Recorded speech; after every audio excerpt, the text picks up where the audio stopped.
அப்படியா? சாமி நீதான் என்ன காப்பாத்தணும், நான் செத்துருவேன்றாங்க. நீதான் காப்பாத்தணும் சாமி. அப்படியே ஆகட்டும். சாமி நான் செத்துருவேன்ற, நீங்க அப்படியே ஆகட்டும்ன்றீங்க சாமி. போன்ல பேசுனுங்கடா. வைங்க, அப்புறம் பண்றேன். வடக்குல சூரியன் உதியும், கிழக்குல மறையும். உனக்கு யாரா சாகர கண்டகன் சொன்னதே? சாமி பாடோடைய ஊர்ல இருந்து பண்ணியாருன்னு ஒரு சாமி சொன்னாரு. அவன் ஒரு பிராடு சாமியாரா? அவன் யாரும் இல்ல, என் தம்பி தான்.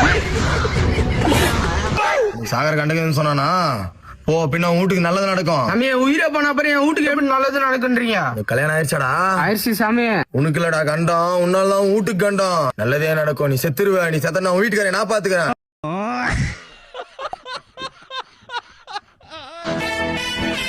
சாமி காசு பணம் சொத்து செல்வாக்கு ஆள் பலம் அதிகார பலம் எல்லா பலமும் இருக்குது சாமி. ஆனா கல்யாணம் மட்டும் ஆகல சாமி. அப்படியே கல்யாணம் ஆனாலும் குழந்தை பிறக்காதுன்றாங்க சாமி. ஏதான வழி சொல்லுங்க சாமி.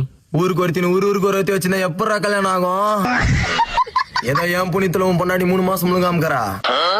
சாமி எனக்கு தான் கல்யாணமே ஆகல. மாத்தி சொல்லிட்டேன். என் பொண்டாடி 3 மாசம் முழுகாமக்கறா. சாமி சொத்து செல்வாக்கெல்லாம் ஆடுறதுக்கு ஒரு வாரிசு கட்சி சாமி. நான் போயிட்டேன் சாமி.